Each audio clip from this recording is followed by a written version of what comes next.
Praise the Lord. Hallelujah. Praise God. Today we are going to study a very beautiful topic. It's called complaining of the elder brother. We always tend to hear the message on the prodigal son. Yes, we have heard it again and again and again, many a times. So let's see what was wrong or what was good in the elder brother, because most of the time nobody speaks about the elder brother, but they always speak about the younger brother. And I'm the younger in the house. Praise God. Hallelujah. Let's close eyes. Father, we thank you that tonight you have got a great message for all of us. A message that will transform our lives. In the past, we have been hearing about the prodigal son and how the son repented and came back. And it was through repentance that he received forgiveness from his father and experienced his unconditional love. And through that, experienced all the benefits that was in the family. This evening, O Lord, as we are gathered, show us through the scriptures the error that the younger son, that the elder son, the elder brother had, so that we do not get into the same error in our life and miss the relationship and the fellowship with our Heavenly Father. Lord, let the scriptures speak to us, that through the holy scriptures and understanding the truth, they will transform our life, renew our mind, and walk in ways that are pleasing in your sight. We thank you and we praise you in Jesus' name. Amen. Let's quickly go to Luke chapter 15 and verse number 25. Luke chapter 15 and verse number 25.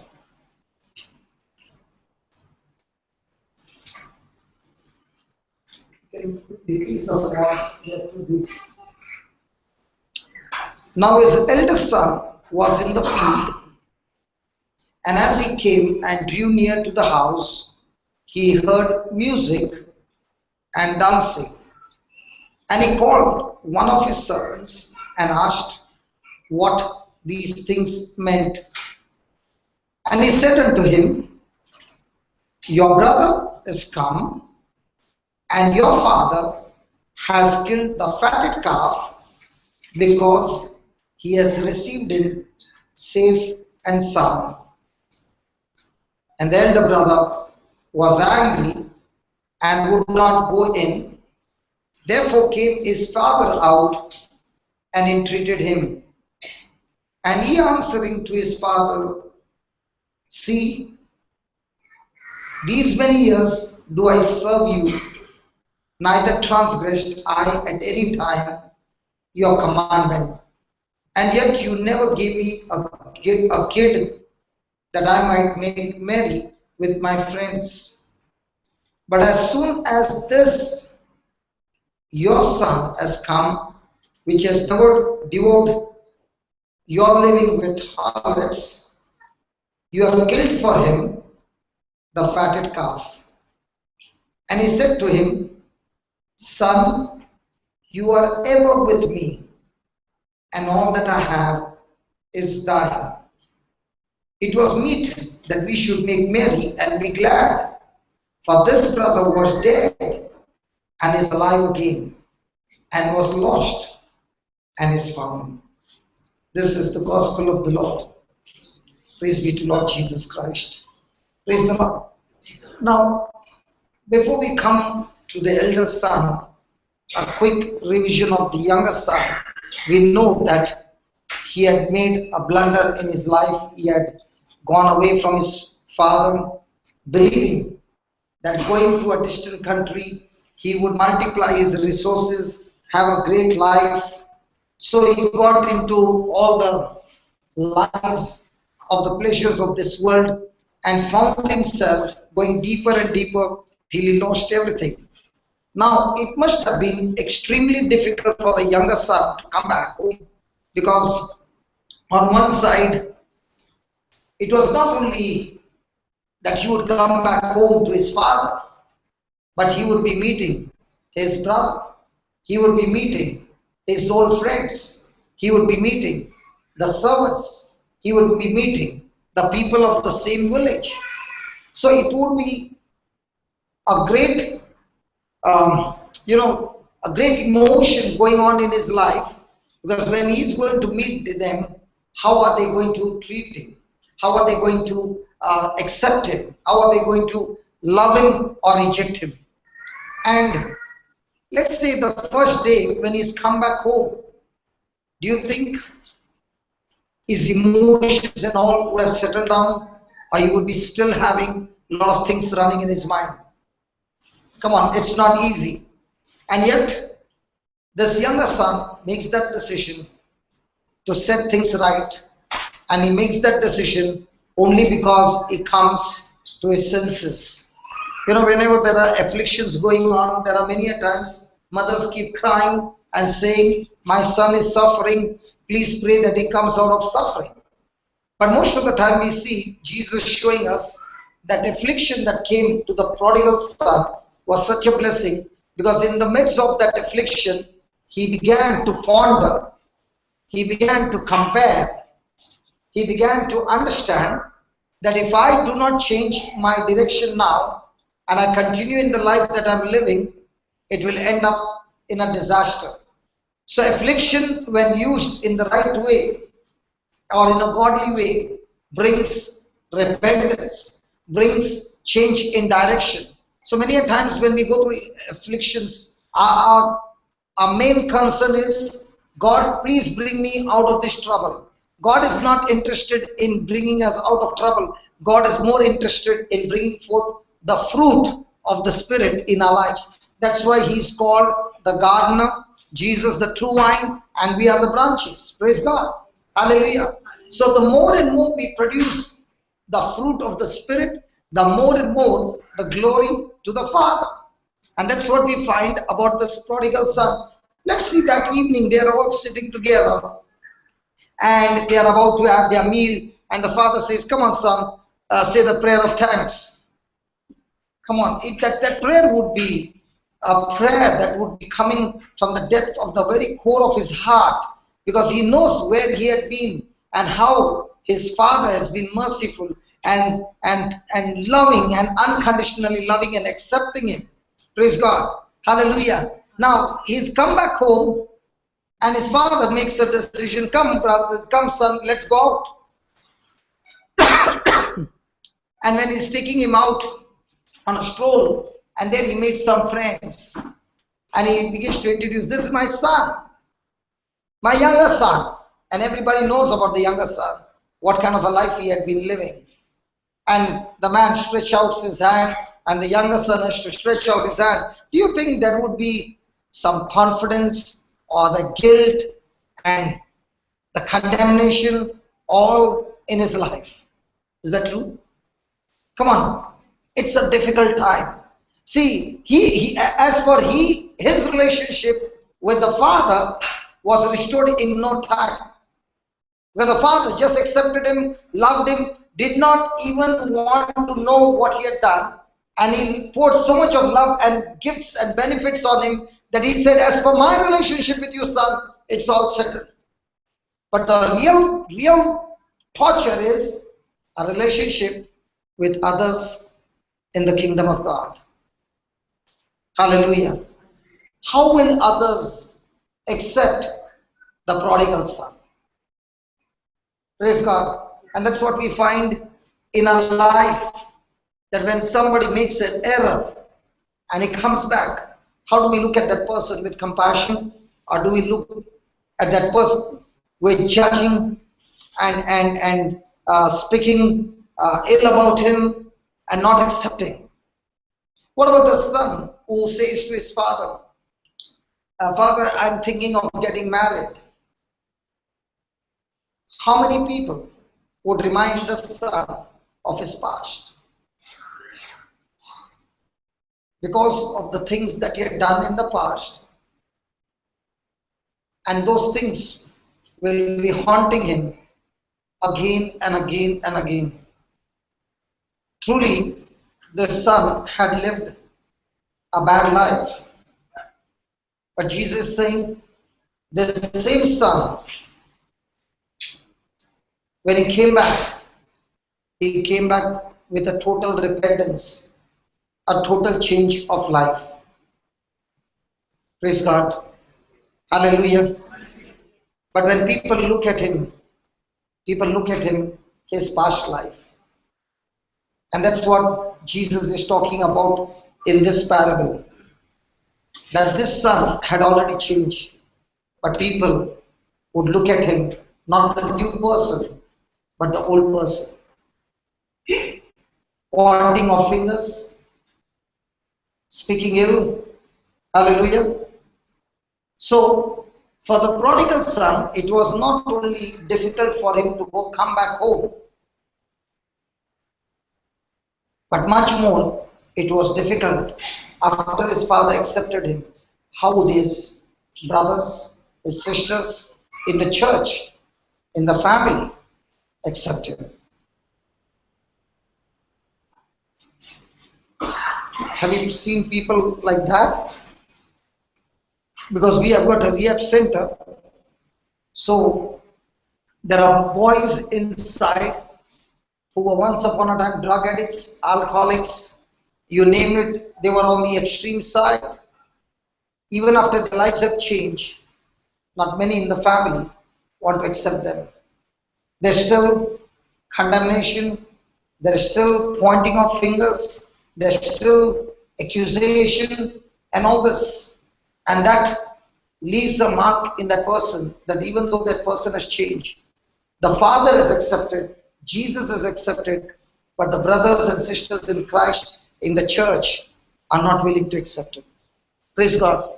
So here in this parable, Jesus is giving about two brothers, and Jesus is showing two ways a person can be lost in the kingdom of God. I repeat again, Jesus is showing us two brothers, both are representing of ways of which a person can be lost in the kingdom of God. Praise God. Hallelujah. The younger son was the one who sinned and went away from home.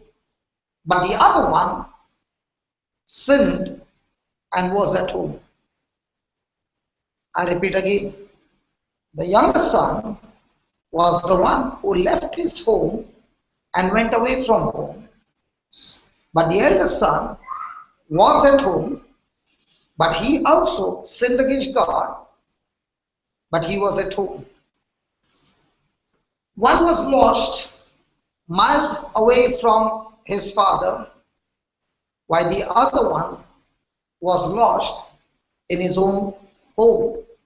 Hallelujah.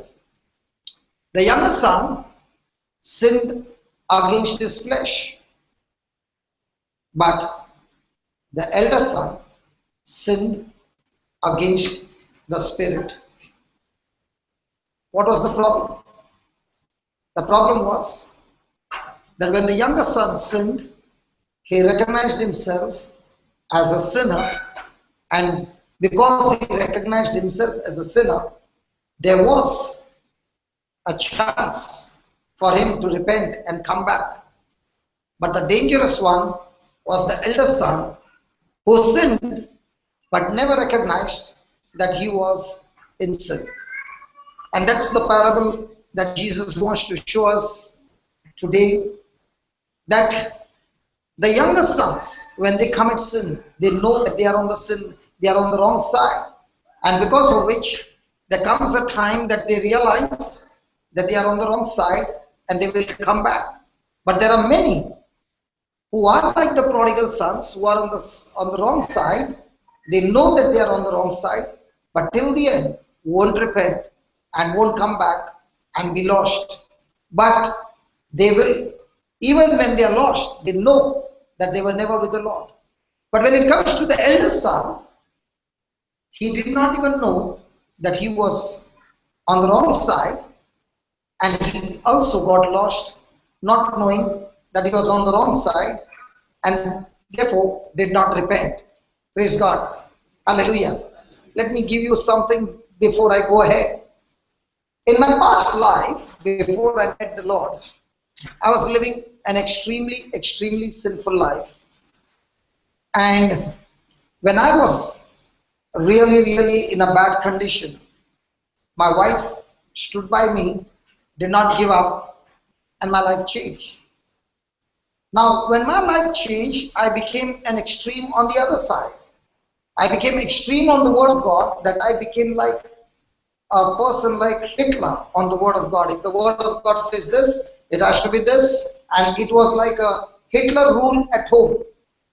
So I became extreme. And in that extreme, I began not knowing, torturing my wife and children. Praise God. And in that torture, when things did not happen the way I wanted, I even said to her, if you don't obey what I say, it's time for you to leave the house, in my anger. Now when I said those words, I want you to get out of this house. Okay? She did not say a word. But 3 months later on, when the exams were over, one fine day, I found her packing a bag. And she was leaving. And she was leaving permanently. And I began to ask her, listen, I know I was on the wrong side before. I was living an extreme sinful life. And at that time, there was every chance for you to leave me because I was wrong. But at that time, you did not leave me. You were with me. You did not give up on me. Anybody would have given up on me, but you stayed behind. But now I've changed my life. I don't do things what I used to do. Then why are you leaving me? And she said, now is a greater problem than the before one. I said, what?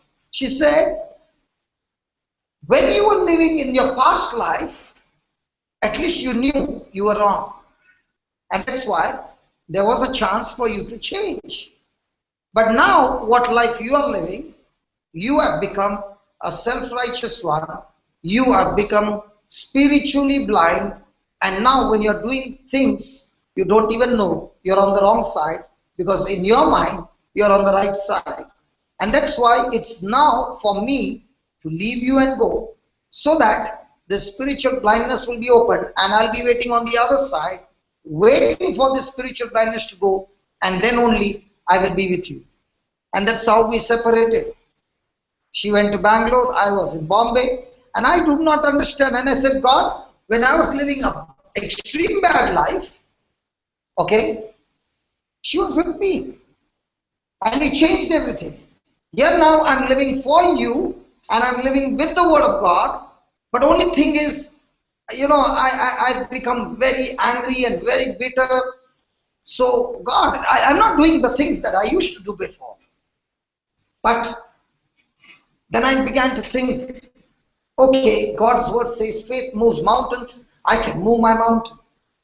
So I went to Pota for 1 month, fasted day and night, believing that she would come back. Praise God, 30 days were over, and the good news came, she never came back.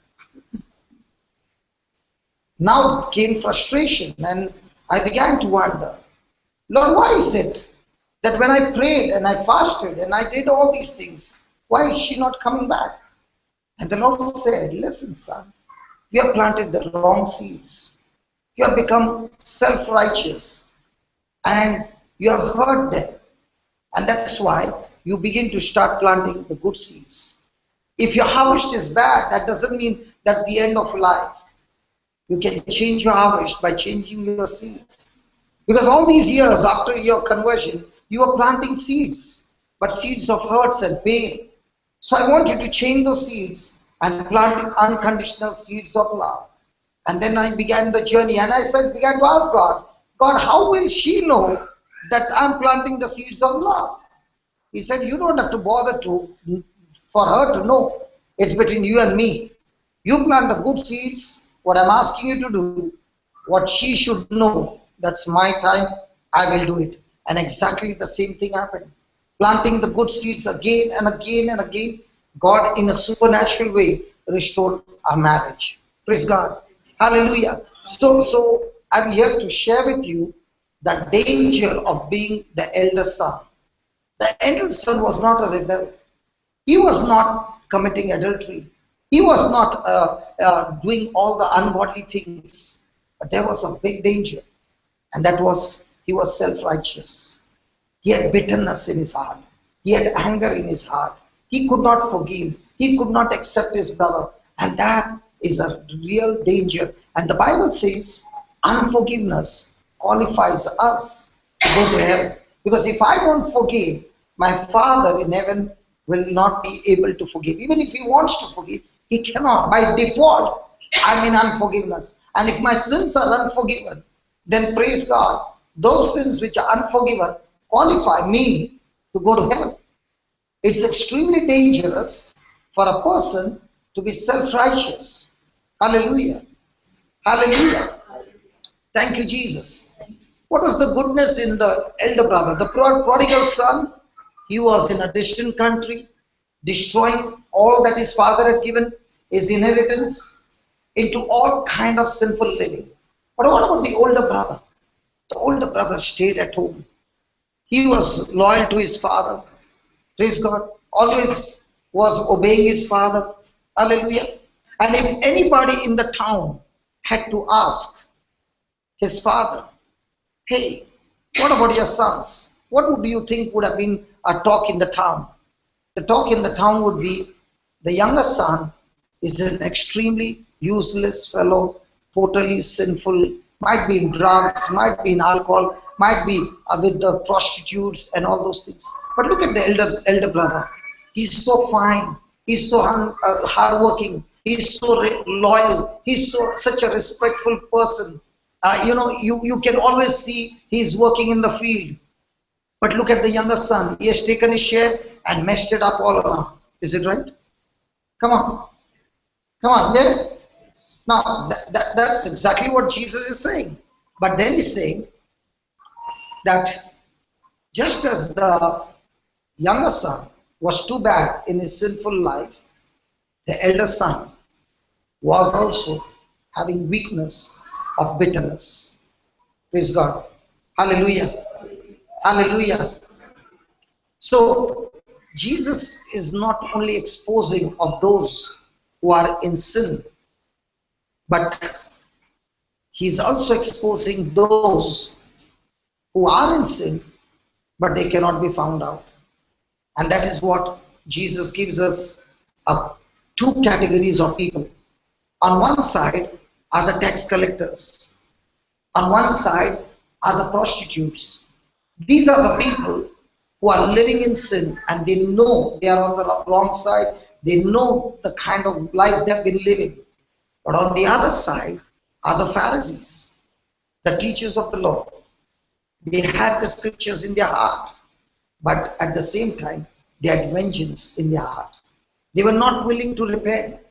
Every time when Jesus spoke about the kingdom of God, they would come and hear him talk. But at the same time, they were not ready to repent. They were not ready to change. Because in their heart, there was nothing called love. In their heart, there was nothing called mercy.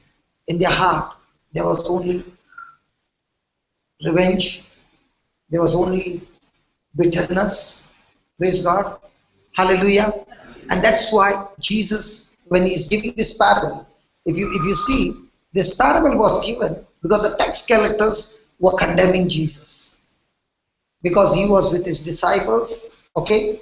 And that's the time Jesus gave this parable of two kinds. One, the younger son and the elder son. The Pharisees, they had great desire for God. They were the ones who were praying. They were the ones who were strict on the law. But their heart condition was extremely bad. And that's why you don't find any of the Pharisees getting converted when Jesus preached the gospel. When Jesus was preaching the gospel and when people got healed on a Sabbath day, the Pharisees were extremely angry. Come on, what if the Pharisees' own child was sick and Jesus had to heal the child on the Sabbath day? would they get angry? Come on.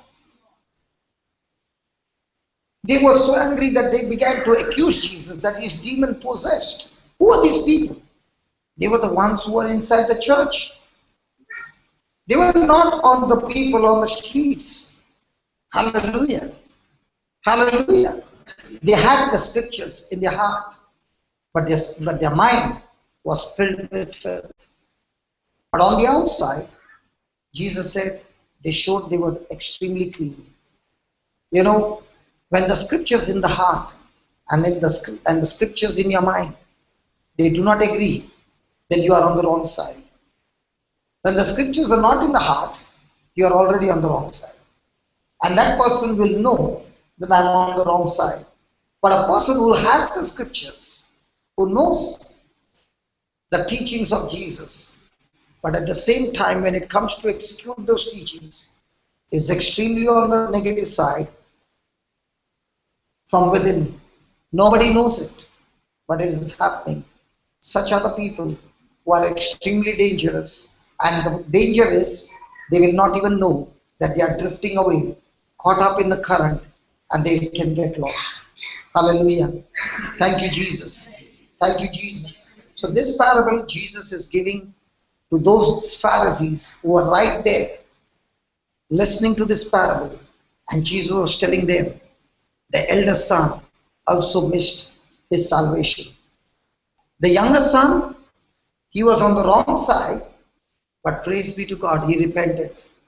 The elder son, till the end, refused to repent, and he lost his soul.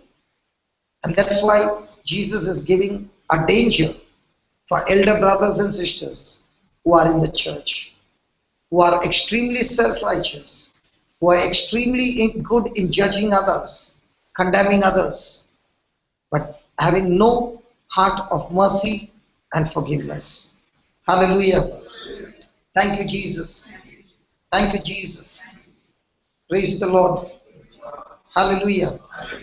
Hallelujah. Let us pause for a moment and look into our own life. Which category do I come? I am also in the church. Do I compare myself to others?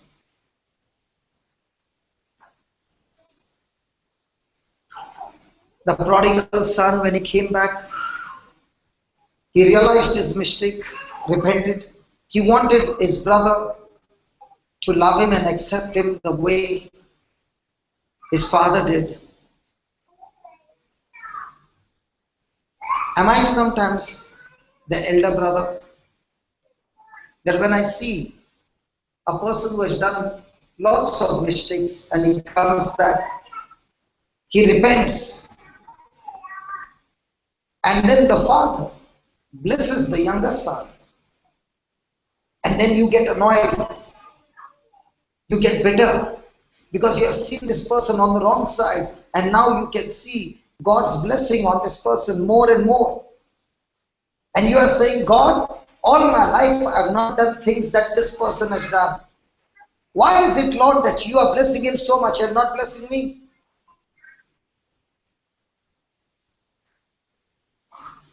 Are you like the elder son who was faithful to his father, but along with his faithfulness, he allowed a fruit called bitterness, an attitude of bitterness to grow inside of him.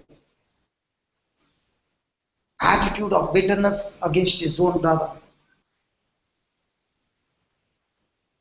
And that bitterness made him a cold-hearted person, made him a self-righteous person. Surely, God despises sin and rebels, but God also hates self-righteous. The elder son was never a rebel. He was not immoral. He was not ungodly. But he was extreme self-righteous. And according to God, that is a great sin. Instead of rejoicing at his brother's return home, he is angry.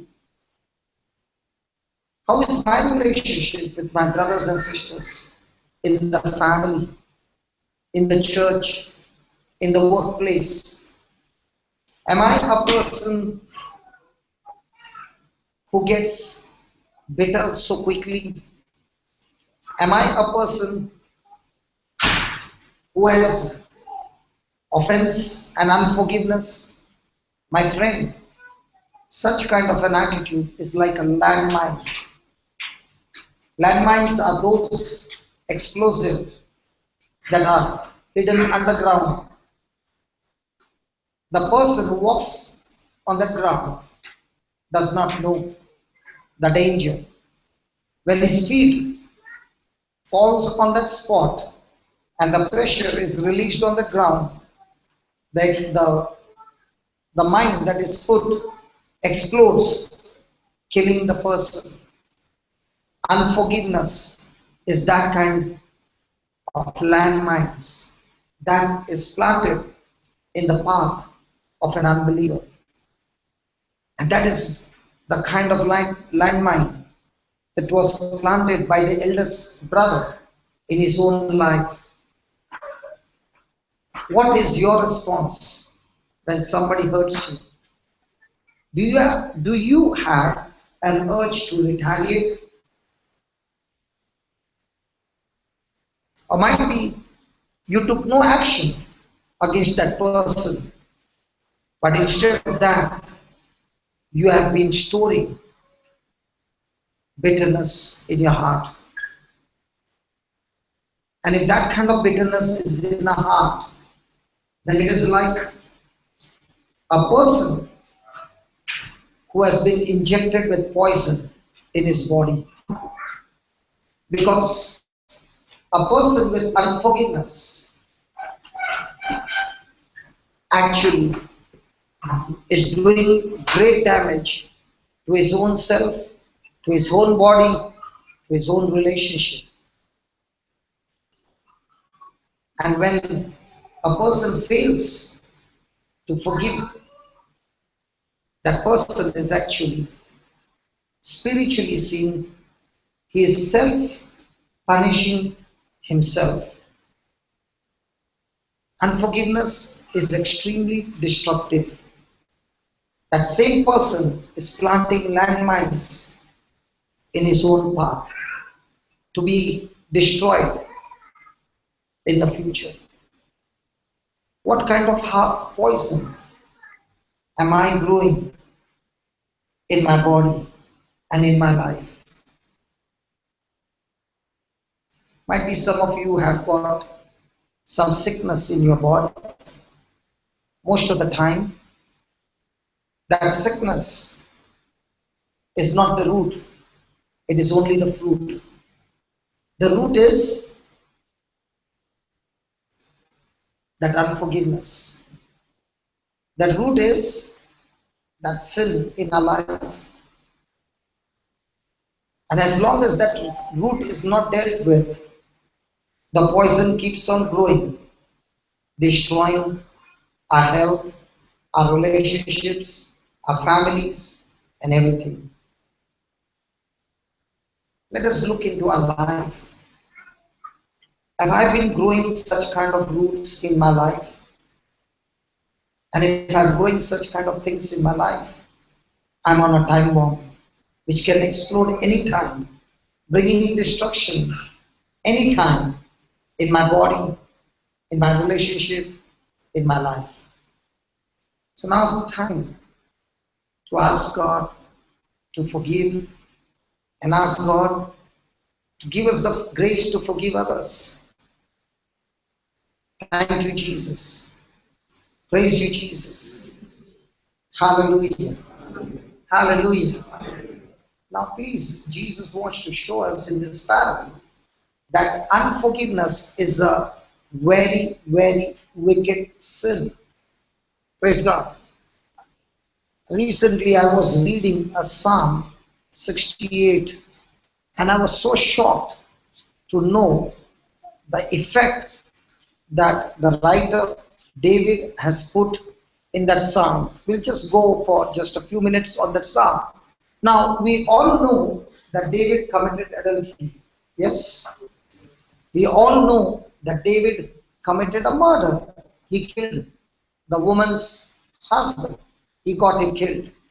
Now, he covered up this sin and hid it, and nobody knew it. And this lasted for 1 year. But does anybody seated here knows the effect of that sin? Hello? What was the effect of that sin, according to you? Huh? Hello?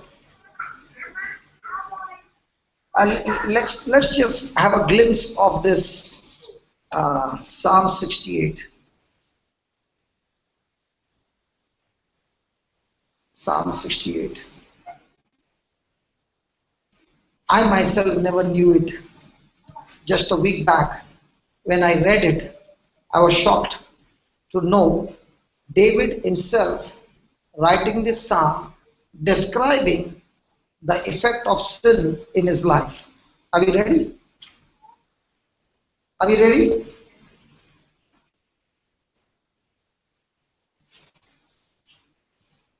No. What was that? Not 16.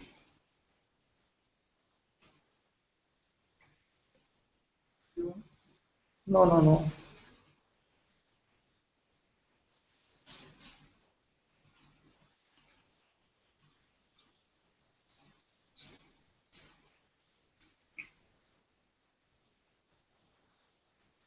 Thank you, Jesus.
I just preached in Goa.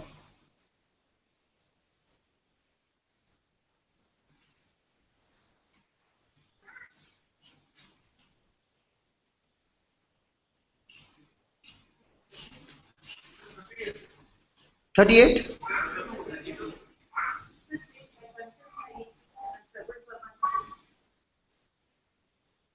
38 might be. Yeah, correct, 38. Sorry, thank you. Hallelujah. Remember the number. Hallelujah. 38. O Lord, rebuke me not in thy wrath, neither chasten me in thy hot displeasure. For thy arrows stick fast in me, and thy hand presseth me sore. He's saying, Lord, please do not be angry with me.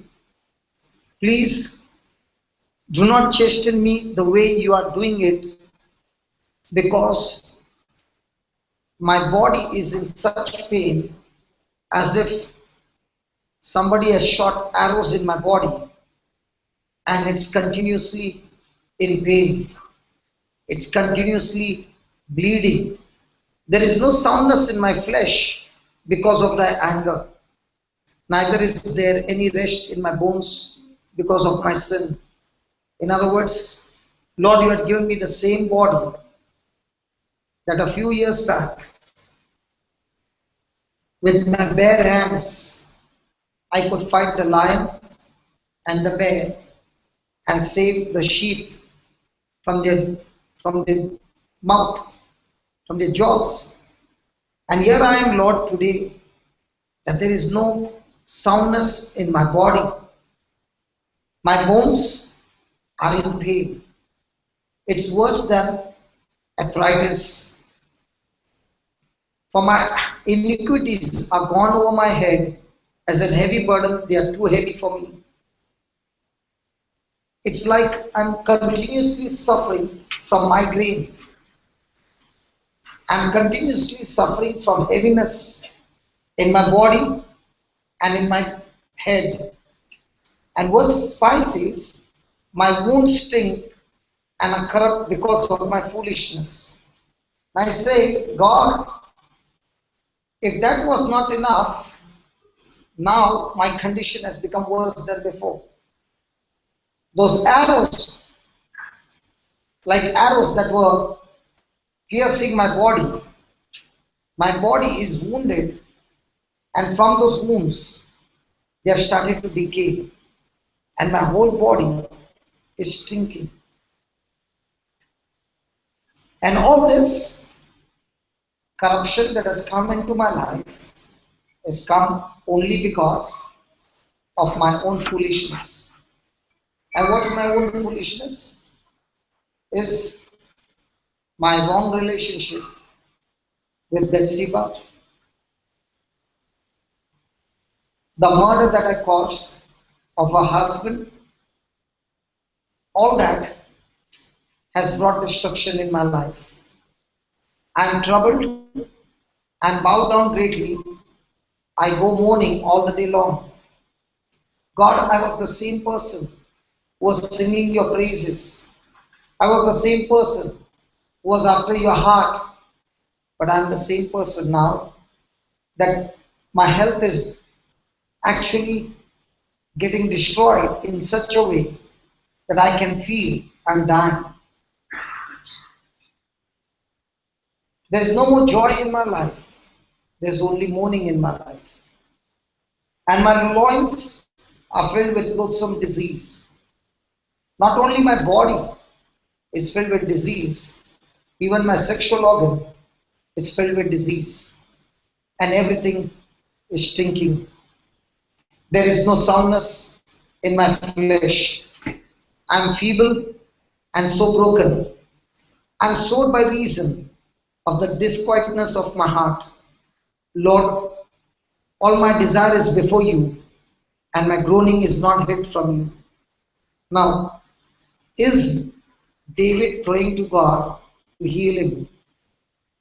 Yes. That's why he's saying, Lord, you know all my desire is before you. Lord, you know the kind of suffering that I'm going through. Nothing is hidden from you. But all this time, has David repented? Hello? He has not repented. He has just covered up that sin. He has just hid up that sin. Nobody in the kingdom knows about it. Only he knows it. And God is the one who knows it as well. My heart panteth, my strength faileth me. As for the light of mine, it also is gone from me. Lord, I was the same person who was in your presence playing the harp. I was the same person, Lord, when I played the harp, the evil spirit left Saul and he was delivered. I'm the same person, oh Lord, who was enjoying your presence. But I'm the same person who has lost my fellowship with you completely. I'm not only dying, I'm going deeper and deeper in darkness. There is nothing, there's not a light of yours in me. It's all gone. 11th verse, my lovers and my friends stay aloof from my soul, and my kinsmen stand afar off. Lord, my condition has become so bad that even my families, they can't stand the stink of it. My friends, they have abandoned me. My people in the kingdom, they have abandoned me. Please help me. Please heal me. But there's no healing coming.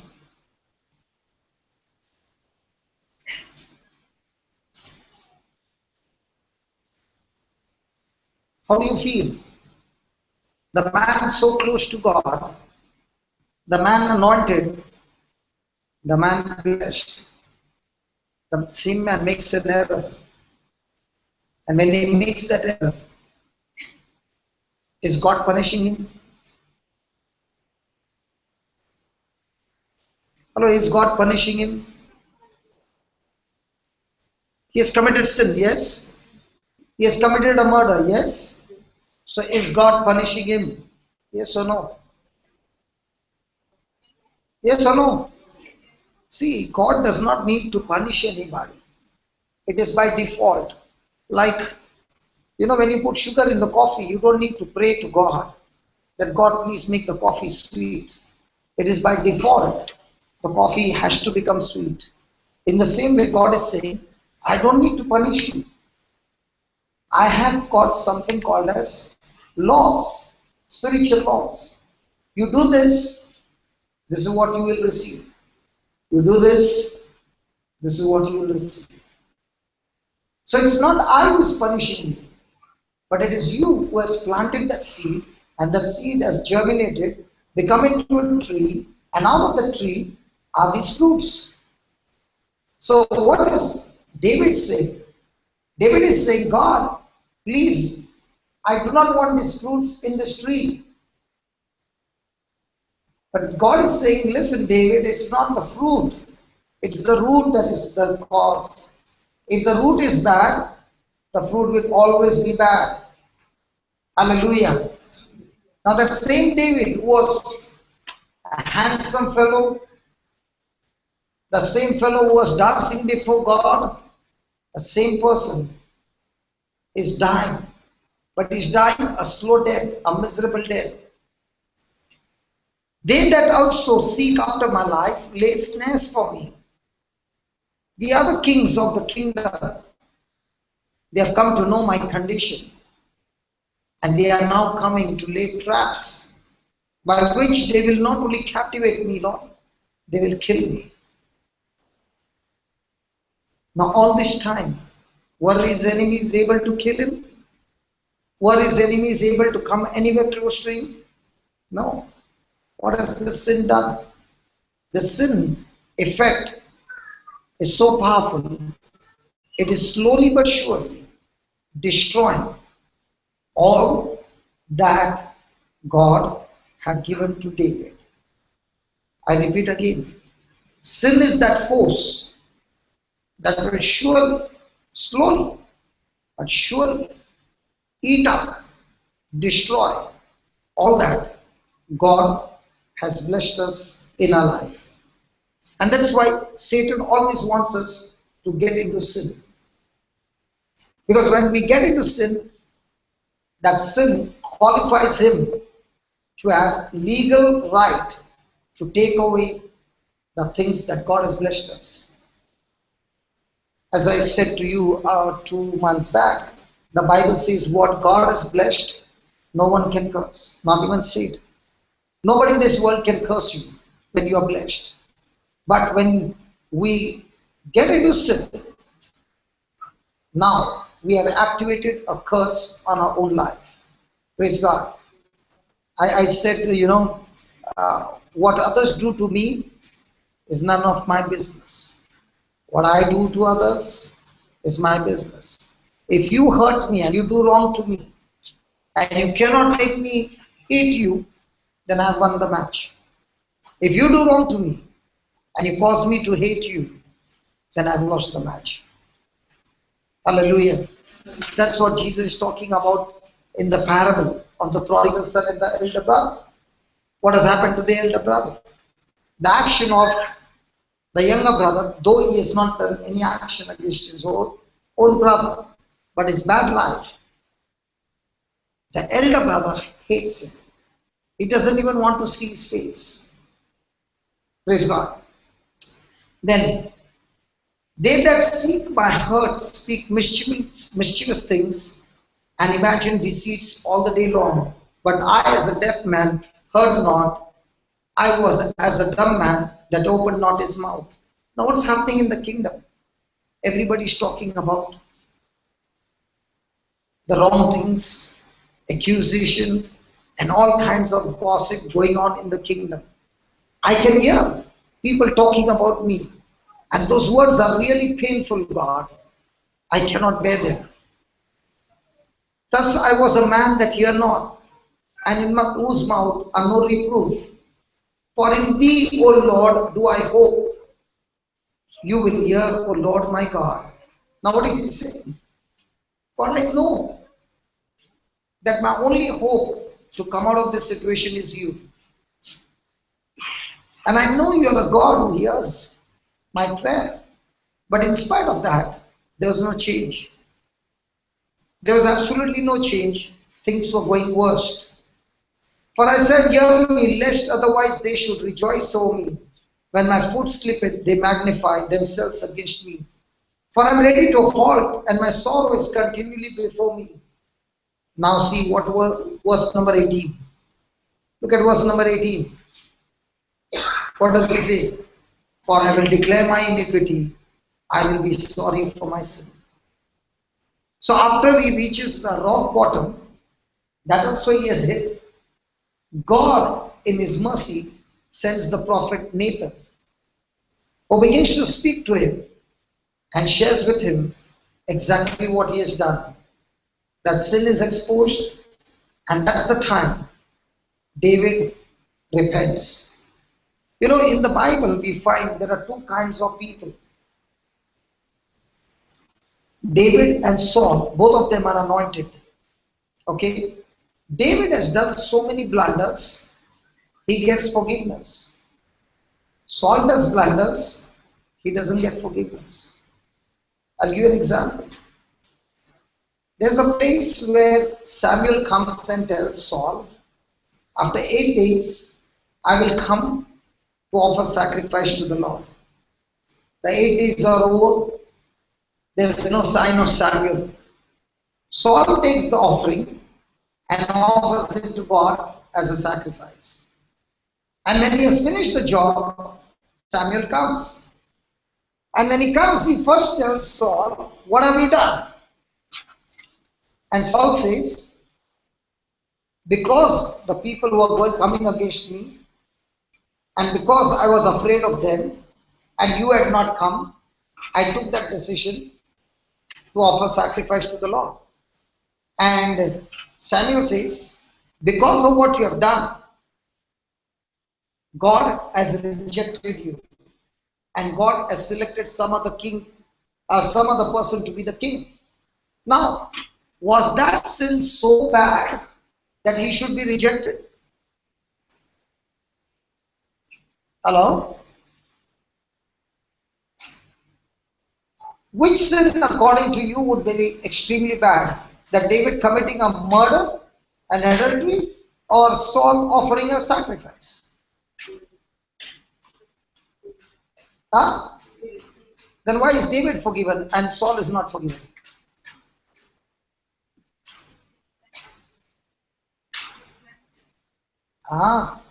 Every time Saul is told about his mistake, he always gives excuse. He never repented.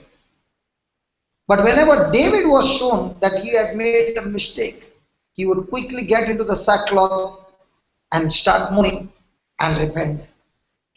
Now, are we sometimes like Saul? Hello? When the word is preached and the word is convicting you, am I giving some excuses so that I don't repent, so that I become self-righteous? Or am I like David saying, God, truly I have sinned against you. I repent, Lord. Please forgive me. I want to follow you. Hallelujah. For I will declare my iniquity, I will be sorry for my sin, but my enemies are lively, and they are strong, and they that hate me wrongfully are multiplied. They also that render evil for good are my adversaries, because I follow the thing that good is. Forsake me not, O Lord, O my God, be not far from me. Make haste to help me, O Lord, my salvation. Now, when David repented, God quickly healed him. Praise God. Hallelujah. Are we the people who repent, or are we the people who keep giving excuses? Are we the people who are all the same, all the time like the elder son, boasting of our right doings and are all the time self-righteous? And that's extremely dangerous. Hallelujah. And that's what happened. The elder son was tired, coming back hungry from his work, and he is working in the field, he's coming back home in the evening, and as he begins to come closer and closer to his house, he can hear celebration, he can hear music being played, he can hear laughing and dancing, and he begins to wonder, why is my father having a party today? In the morning when I left, everything was full. When I'm coming in the evening, so many things have happened. What's the reason? And look at the elder brother. He doesn't walk inside the house to see what's happening. He calls a servant outside. Can you look at his nature? How would a son go to his house? Ask the servant or get inside? He summons the servant and begins to ask him, can you tell me what's going on? And the servant says, hey, your brother has come home. Your brother has come home. What about the older brother? Does he like it? Those words must be like a tom bomb in his ears.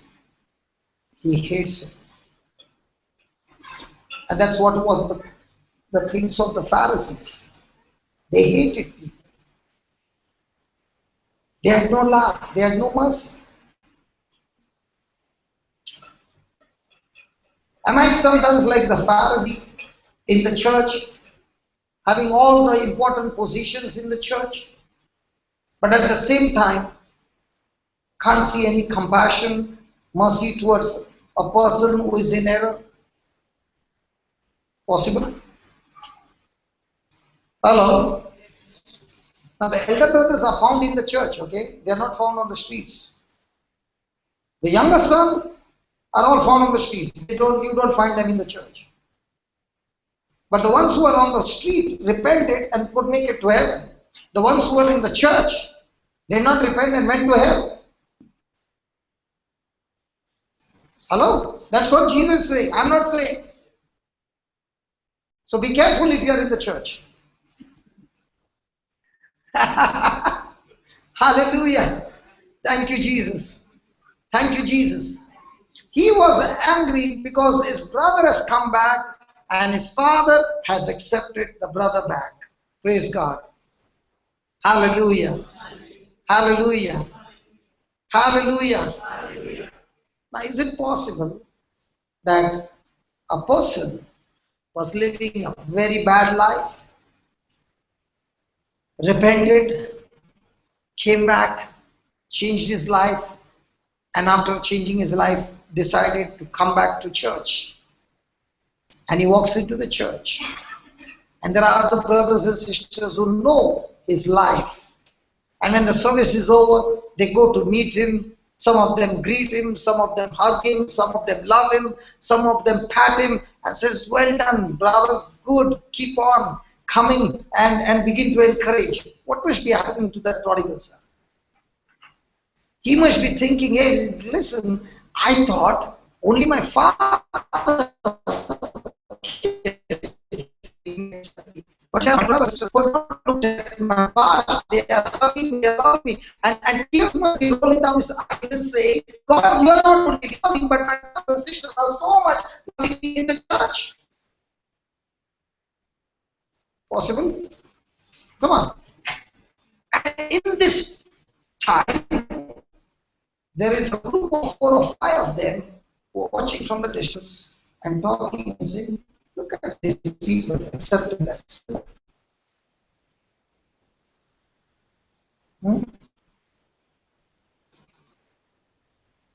Look at them. How can they accept him? You know what he has done? Possible? And look at that one, hugging him. He should be this was a kid. Let him come here, I'll slap him. And those tears are all crocodile tears. Have you heard of that? Don't show me your crocodile tears. Hallelujah. Let him prove himself first.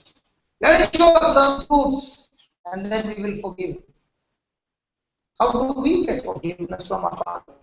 First produce the fruit and then forgive. Hello. I remember a girl from Bangalore. She was in extreme depression, extreme suicidal tendency. And I told her, come for the Goa retreat. And she came for the Goa retreat. Many times thinking of committing suicide. So when she came to Goa, gave her only love and love and love and love and love. And praise be to God, God touched her in that one retreat. She came back a complete new person, got so much, stuck into the Word of God, began to listen to the CD and all those things, and all that. And then she got into fellowship with people who are from other church. Okay? And as she began to get doctrines from there, she came back and she started bombarding every youth of others. So when I met her, I said, baby, how did I treat you? Did I treat you with a gun on your neck, on your forehead, that you are doing all these things? And I said, little knowledge is dangerous knowledge. You will not only destroy yourself, but you will destroy so many along with you. And she began to open the Bible and began to quote scriptures to me. And I said, baby, you can quote all the scriptures. You have become self-righteous. You are going to judge everybody. I can't see any love. And I would be surprised that you might be judging your parents as well. And then when I saw her, she and the parents were sitting right on a different place, not talking to each other because of the doctrines. Now what has Jesus given us? Love. What did she get? Self-righteous. Condemning others, judging others. That's their brother. Hallelujah.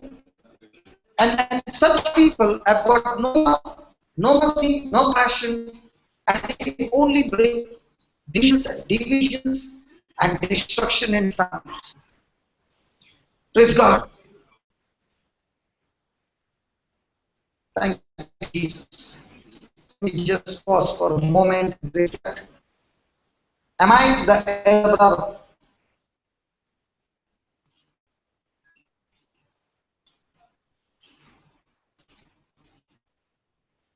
Am I moved with compassion when I see a sinner repent and come back?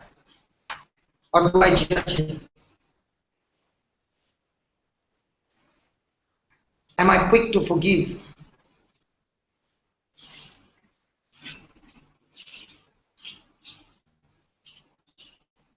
The older brothers, they do not focus on repentance, but they keep focusing on sin. Am I a person who is looking at the person's repentance, or a person who is looking at the errors that that person has done? In my own relationship, in my own marriage, in my own family, am I the elder brother all the time? Instead of forgiving, they are all the time condemning. Instead of rejoicing, they're all the time angry. Am I like the elder brother who is in the church? I'm willing to forgive my own brother. And that unforgiveness keeps the elder brother out of the house. He's not willing to get into the house. He doesn't even want to see his brother. He's so angry that the servant goes into the house to speak to his father. The father who had been rejoicing, the father who had been laughing and singing with his arms around his young son, that he had